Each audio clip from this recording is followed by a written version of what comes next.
Hi everyone, it's Lehman with Lace Covered Skies.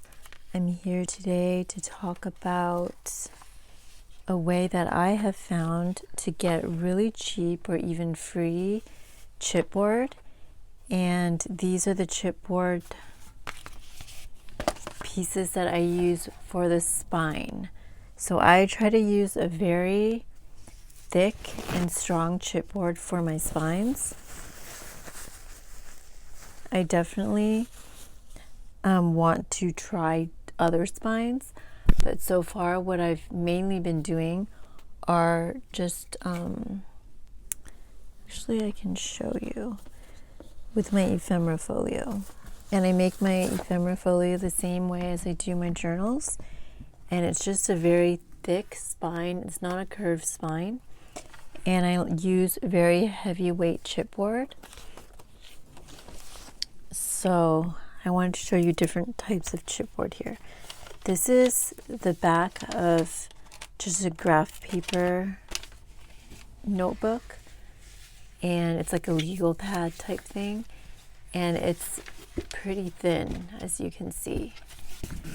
And I have here, I save all kinds of cardboard, even before I ever knew about junk journals. I just have always been into crafts. And when you save cardboard, you don't have to scramble to find it when you need it. But I have this box here. It was a box that housed file folders, and it's very flimsy as well. This is like kind of like cereal box material or cracker boxes. But what I like to use for my spines, and that cardboard I'll use for many other things. But for my spines, I really like to use heavy chipboard. As you can see, it's a little bit thicker, and it's really stiff and heavy, and it's very hard to cut through. So I have a few pieces here, but I get this kind of chipboard from binders. And I will find binders at estate sales. I found them at library sales. I've asked for them from places I've worked at where they're getting rid of really old, dusty, broken binders. Those are all great and useful, and it's a great way to get free chipboard or very cheap chipboard. If I throw a binder in like this from an estate sale, I'm sure they're not even really counting it. They might look at my pile and add on like probably nothing for something like this. And this is just a simple old binder. As you can see, it's faded right here.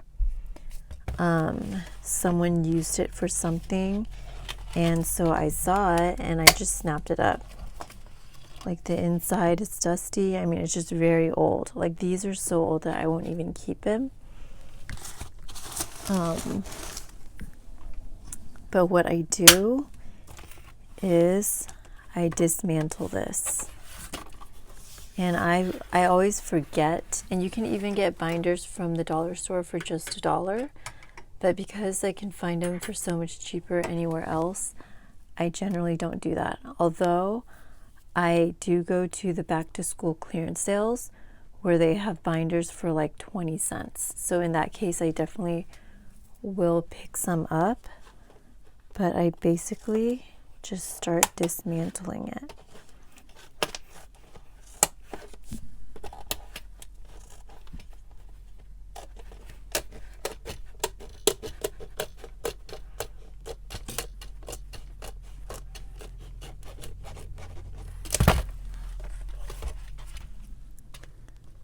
And this is such a good way to reuse. I feel like with junk journals, we are doing a little bit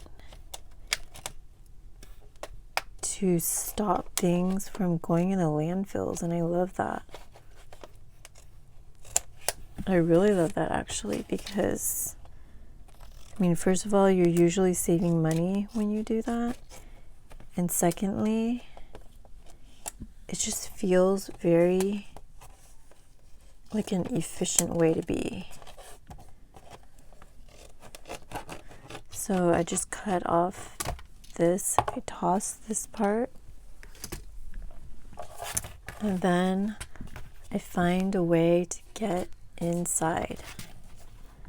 Sometimes I use a craft knife. Make sure you guys can see this. Sometimes I have a craft knife and I'm really trying to not hurt the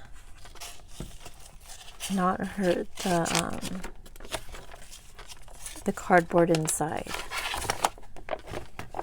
If this was a cleaner binder, like a newer binder, I would definitely keep this piece for something. I might even wash it and use it to help me glue. I think I will keep that. Okay, so I will try to get in here with a craft knife. That was pretty good.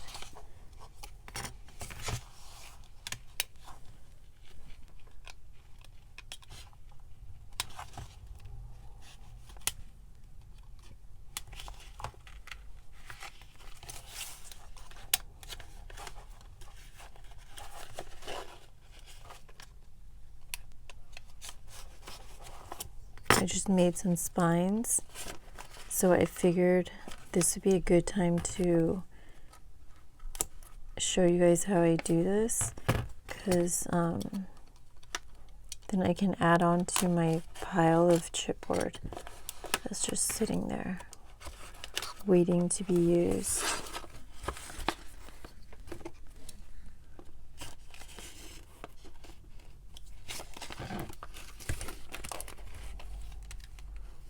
I have this library that I go to, and every library is so different. Of course, the libraries are not open now. It's currently 2021, the beginning of 2021, and I have a library that has an ongoing sale anytime you walk in. It's a book of bags, it's a bag of books or magazines or CDs or whatever they have out there. Sometimes they'll have like a binder of something, probably not a binder like this, but like a book that was in the format of a binder or something like that. And that would be part of that. So I always look out for things like that.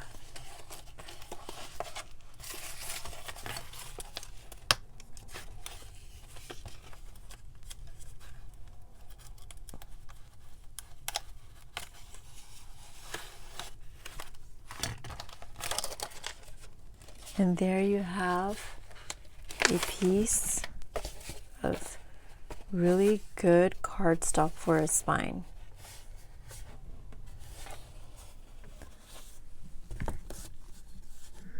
It's seriously, I don't know when I first did this, but I think I was like feeling like I really needed to find chipboard somehow. Because even if you go buy heavyweight chipboard, it's just so expensive. And so I was trying to figure out a way to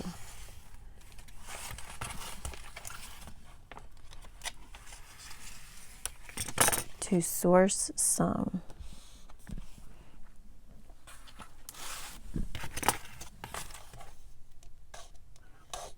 And if you're only using this for spines, it's awesome, because I made a spine of what, 2 to 3 inches, maybe a little more, maybe a little less, so it lasts a really long time.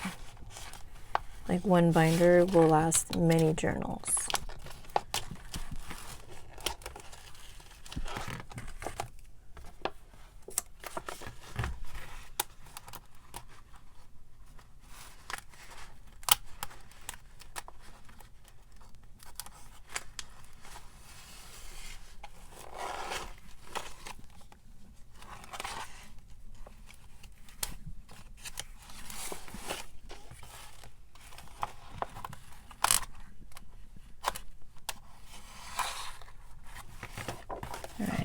that'll come out like that.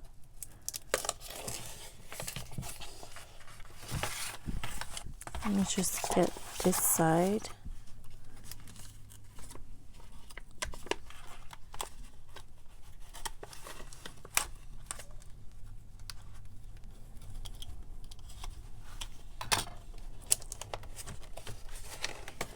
But there we have it. I think it's really quick and easy and inexpensive way to get some chipboard.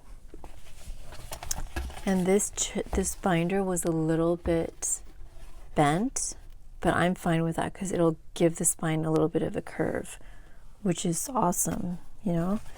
So yeah, so now I had these pieces, and now with that binder I'm adding 2 more, and this is going to last me quite a while. So just a little hack for you guys. If you like this video, please go ahead and give me a thumbs up down below. I'd really appreciate it. And if you aren't already, please go ahead and subscribe to my channel for more videos. If you click on that bell notification, whenever I upload a video, it will notify you. But thank you so much for watching today, and I will talk to you next time. Bye, everyone.